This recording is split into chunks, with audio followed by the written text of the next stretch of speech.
நம்பிக்கை நம்பிக்கை நம்பிக்கை நம்பிக்கை இல்லாமல் நாளை இல்லை. ஏமா கண் கலங்குற? நான் ஏதாவது தப்பா பேசிட்டேனா? இல்லப்பா, நானும் அருணாவும் தான் அன்னைக்கு தப்பா பேசிட்டோம். என்னமா அது? அதை நினைச்சா வருத்தப்படுற? குடும்பம்னா இதெல்லாம் சகஜம் தானேமா. பிரச்சனை வரதானே செய்யும். அன்னைக்கு ஏதோ டென்ஷன்ல நானும் ஏதோ பேசிட்டேன், நீயும் ஏதோ பேசிட்ட. அதுக்காக நானும் நீயும் அம்மா புள்ள இல்லைன்னு ஆயிடுமா? அருணாவோட பேச்சு கேட்டு நான் உன் மனசு கஷ்டப்படுற மாதிரி பேசிட்டேன். இந்த குடும்பத்துக்காக நீ எவ்வளவோ உழைச்சிருக்க, அதெல்லாம் ஒரு நிமிஷத்துல தூக்கி எறிஞ்சு பேசிட்டோமே. இதே வேற யாராவது இருந்திருந்தா எங்க முகத்திலேயே முழிச்சிருக்க மாட்டாங்க. அப்படிலாம் ஒண்ணு இல்லம்மா. என் மேலேயே நிறைய தவறுகள் இருக்கு. கொஞ்ச நாள் பிசினஸ்ல கான்சென்ட்ரேட் பண்ணாதனால அதோட விளைவுகள் இப்பதான் எனக்கு புரிய ஆரம்பிச்சிருக்கு. நம்ம கம்பெனி பேர்ல 60 லட்சம் ரூபாய் கடன் இருக்குல்லம்மா, அதை உடனே திருப்பி கொடுக்க சொல்றான் அந்த ஆளு. இல்லைன்னா அந்த கடனை மத்தவங்க பேர்ல மாத்திட்டு உடனே பணத்தை வாங்கி கொடுக்க சொல்றான். அது மட்டும் இல்லாம ராம்கோபால் கம்பெனிக்கு நம்ம 10 லட்சம் ரூபாய உடனே திருப்பி கொடுத்தாகணும். இவ்வளவு பிரச்சனைகள் இருக்குமா? இதெல்லாம் யோசிச்சுதான்ப்பா நானும் ஒரு முடிவுக்கு வந்திருக்கேன். என்னம்மா? நம்ம கிட்ட இருக்கிற சொத்தெல்லாம் வித்துட்டு கடன் எல்லாம் அடைச்சிடலாம் நீ அன்னைக்கு சொன்னப்போ எனக்கும் அருணாவுக்கும் அன்னைக்கு கோபம் வந்தது உண்மைதான். நிதானமா யோசிச்சு பார்த்தா நீ சொன்னதா சரின்னு எனக்கு படுது. அருணா, உங்க அண்ணன் கிட்ட கொஞ்சம் பேசணும். நீ கொஞ்சம் கீழே இருக்கியம்மா? அருணா ஒரு நிமிஷம். அவனையுமே வெளில போக சொல்றேன், அவன் இங்கே இருக்கட்டும். இல்லப்பா, அருணா இப்போ உன் தங்கச்சி மட்டும் இல்ல, அவ இன்னொருத்தருக்கு வாழ்க்கப்பட்டவ. என்ன இருந்தாலும் இந்த வீடு அவளுக்கு 2ஆம் பட்சம்தான். இந்த குடும்பத்துல 1000 ரகசியங்கள் இருக்கும், அதெல்லாம் அவளுக்கு தெரியணுங்கிற அவசியம் இல்ல. இல்லம்மா, நம்ம வீட்டில் அருணாவுக்கு தெரியாம எதுவும் நடக்க வேண்டாம். அவன் இங்கே இருக்கட்டும். நீ சொல்ல வந்தது சொல்லு.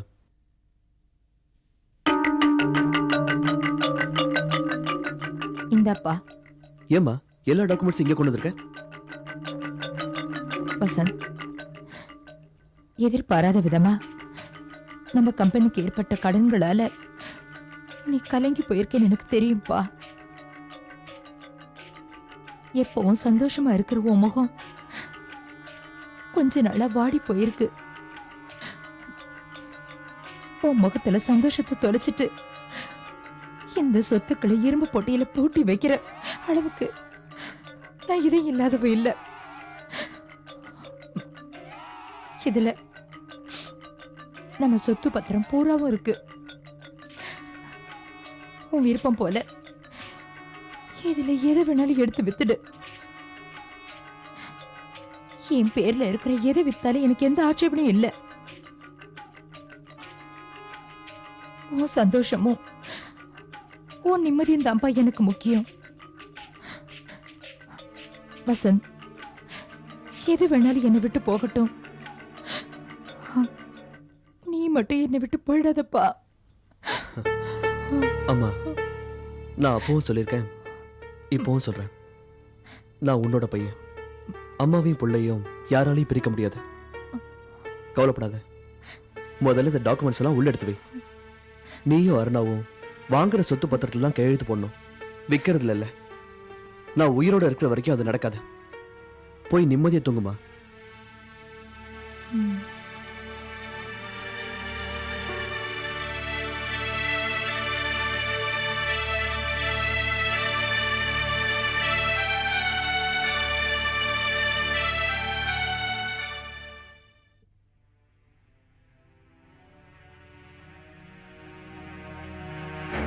வசந்த் முன்ன மாதிரி இல்ல, நம்மள கைவிட்டுட்டு போயிடுவான்னு சொன்னியே, இப்ப என்ன சொல்றாருன்னா?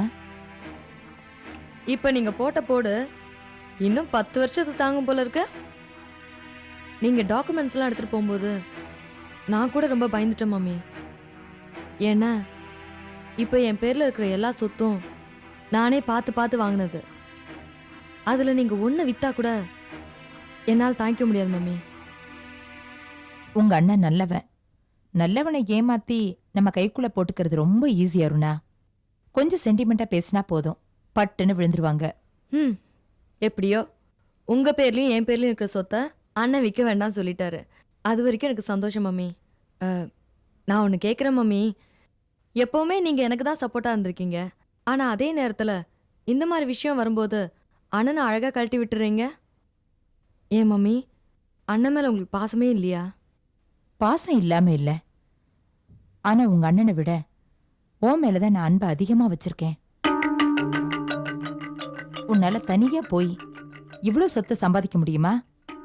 அது மட்டும் இல்ல, உங்க அண்ணன் பேர்ல சொத்து அதிகமா இருக்க இருக்க அவனுக்கு தான் ஆபத்து.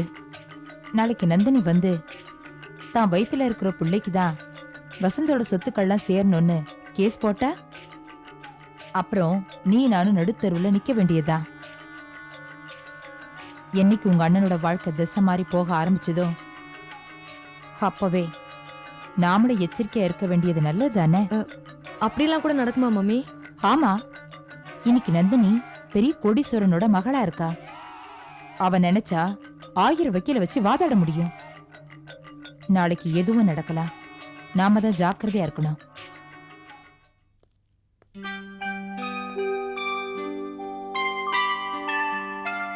உங்க உடம்புல எந்த குறையும் இல்லம்மா. உடல் ரீதியாவும் மன ரீதியாவும் நல்லா தான் இருக்கீங்க. பிபி கூட நார்மலா தான் இருக்கு.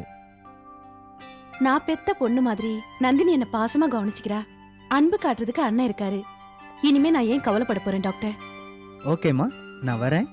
Okay doctor.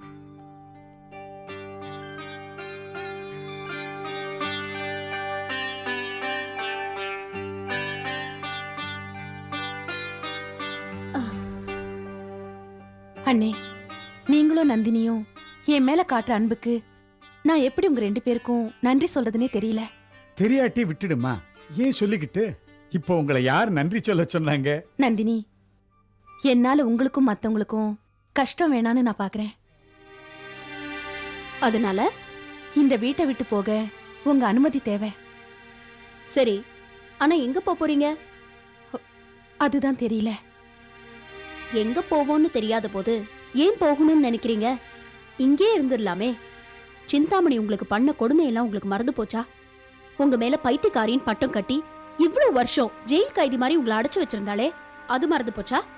இல்ல கடைசி வரைக்கும் நீங்க பைத்தியக்காரியாவே இருக்கணும்னு அவ பிளான் போட்டாலே அத கூடவா மறந்துட்டீங்க? மறக்கல நந்தினி, எதையுமே மறக்கல, மறக்கவும் விரும்பல. இனிமே நான் பழி வாங்கி அவளை நான் என்ன பண்ண போறேன்? பழி வாங்கிட்டேன்னு சந்தோஷப்பட்டு சொல்ல எனக்கு என்ன பெத்த குழந்தைங்க இருக்காங்களா? அப்படி யாருமே இல்ல. அவளை தண்டிக்க அந்த கடவுளே இருக்காரு. அம்மா, சிந்தாமணி மாதிரி தீய சக்திகளை அழிக்க கடவுள் ஒன்னும் சங்கு சக்கரத்தை எடுத்துக்கிட்டு நேர்ல வரதில்ல. ராவணனை அழிக்க ராமனும் கம்சனை அழிக்க கிருஷ்ணனும் மனித அவதாரம் எடுத்துதான் வந்தாங்க.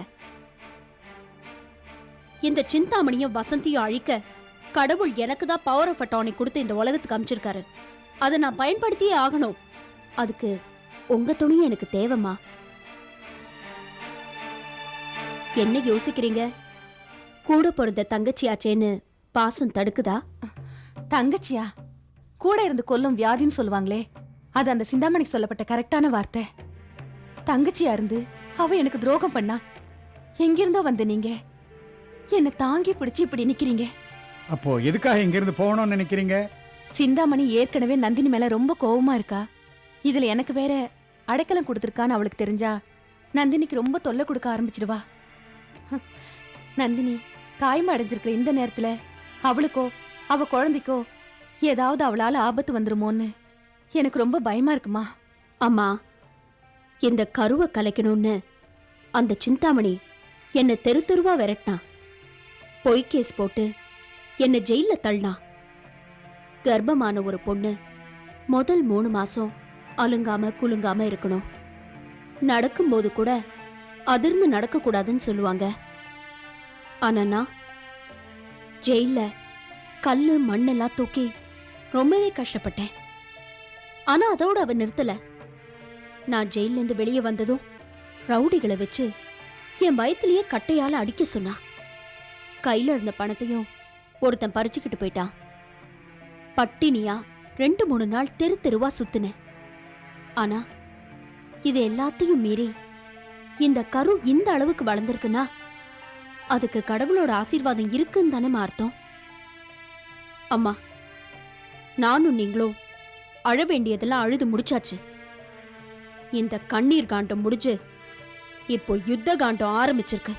விசாலாட்சியம்மா, நந்தினி சொல்றது தான் சரி. இனிமேல் நீங்க இங்கே இருக்கிறது தான் நல்லது.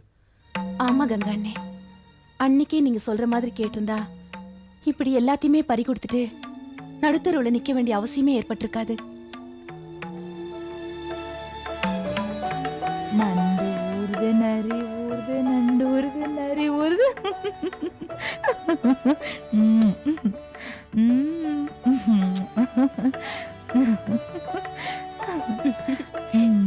டாய். என்னக்கா உன்ன மாதிரியே பொறுமையா இருக்கான் எவ்வளவுதான் கிள்னாலும். நீ சீக்கிரமா கல்யாணம் பண்ணிக்கிட்டு ஒரு புள்ளைய பெத்து கொடுத்தா அதோட என் புள்ள உட்காந்து விளையாடிட்டு இருப்பான். எவ்வளவு நாள் தான் உன் கூட விளையாடிட்டு இருப்பான்?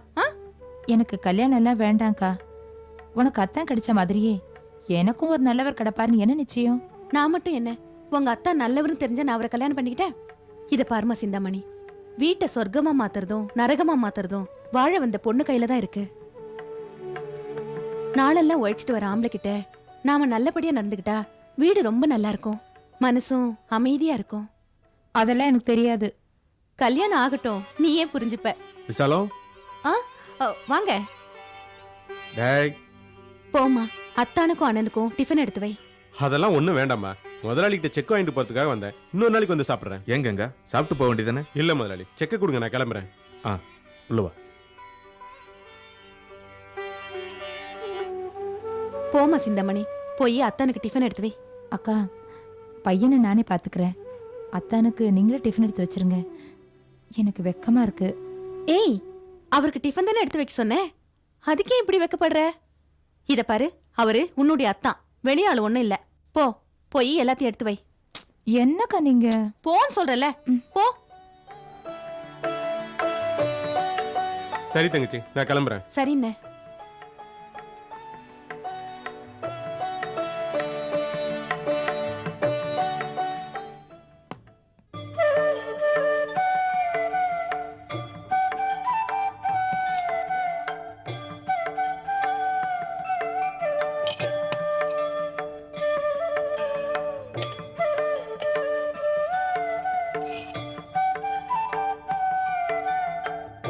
விசால் எங்க?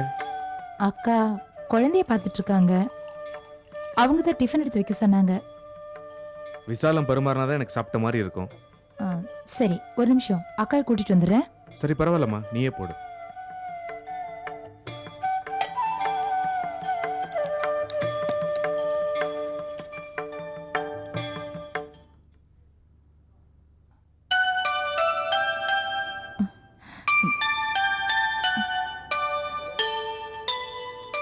மல்லிகைப்பூ இட்லின்னு சொல்லுவாங்களே, அதானா இது? மன்னிச்சிருங்க மாமா, திடீர்னு தலையிலேருந்து விழுந்துருச்சு. பரவாயில்ல, நாளைக்கு தாழம்பு வச்சுட்டு வந்துடாத. அதுக்கப்புறம் டிஃபன் பூரா தாழம்பு வாசனை அடிக்கும். என்ன சிந்தாமணி, இதுக்கு போய் இவ்வளவு சிரிக்கிற? இட்லி போடு.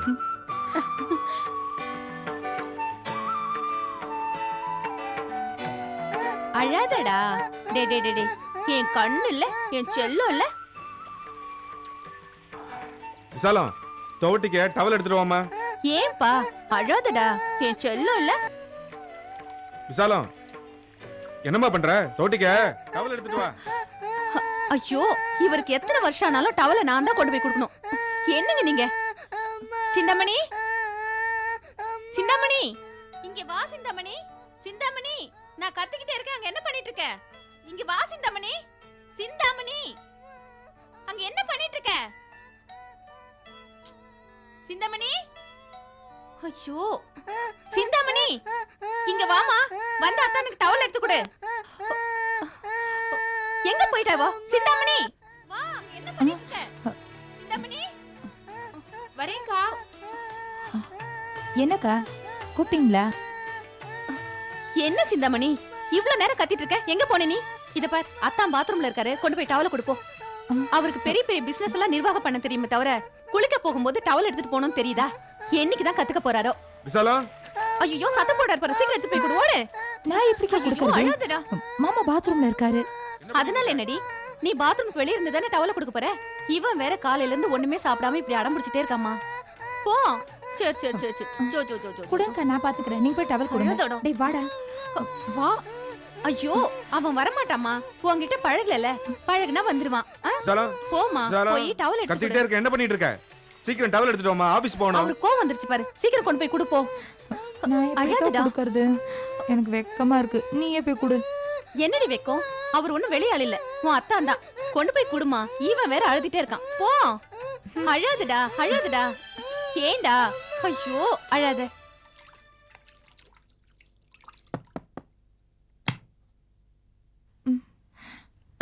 என்ன விசாலம், டவல் கொண்டு வரதுக்கு இவ்வளவு நேரமா? உள்ள வா. வாண்ண.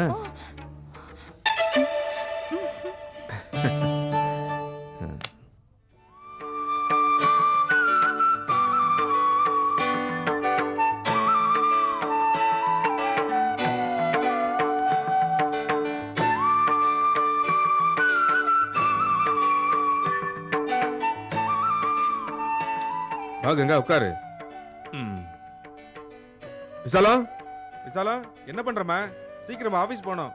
என்னங்க, நான் பூஜை ரூம்ல பூஜை பண்ணிட்டு இருக்கேன், நீங்க கிளம்புங்க. பூஜை ரூமுக்குள்ள போயிட்டியா? சரிதான். பாத்தியாப்பா, இந்த பொம்பளைங்களே கணவனே கண்கண்ட தெய்வம்னு பேருக்கு தான் சொல்லுவாங்க. அது உண்மையா இருந்தா நான் கூப்பிட்டவனே வந்திருக்க வேணாமா? என்ன சிரிக்கிற கங்கா? எனக்கு எல்லாமே விசாலம் தான். ஷூ கூட அவ தான் போட்டு விடணும்.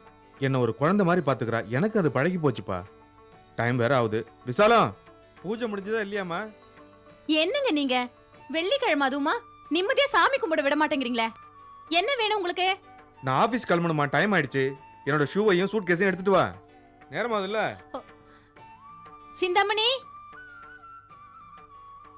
என்னக்கா? இத பாரு, அத்தான் கிளம்பிட்டு இருக்காரு ஆபீஸ்க்கு. போய் அவருக்கு ஷூ போட்டு விட்டுருமா, மத்த வேலையெல்லாம் அப்புறம் பாத்துக்கலாம். போமா சீக்கிரம் போ. சரி.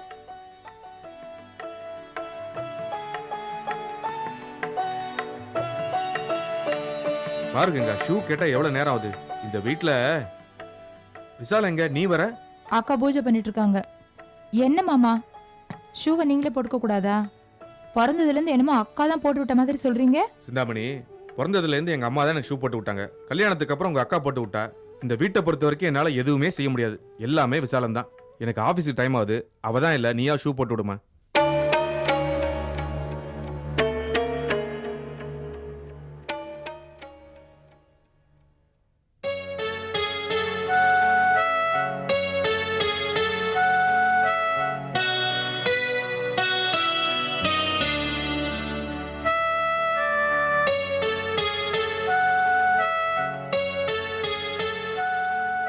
சரிம்மா, நான் ஆபீஸ் கிளம்புறேன். விசாலத்துக்கிட்ட சொல்லிடு. ம். கங்கா வா. கங்கா, ஒரு முக்கியமான விஷயத்த மறந்துட்டேனே. பேங்க் மேனேஜர் லோன் விஷயமா வீட்டுக்கு வர சொல்லியிருந்தேன். நீ இருந்து அவர் ஆபீஸுக்கு கூப்பிட்டுட்டு வா. இன்னைக்கு பேமெண்ட் இல்ல, நான் போய் செக்லாம் சைன் பண்ணிட்டு இருக்கேன். சரிங்க, சரியா?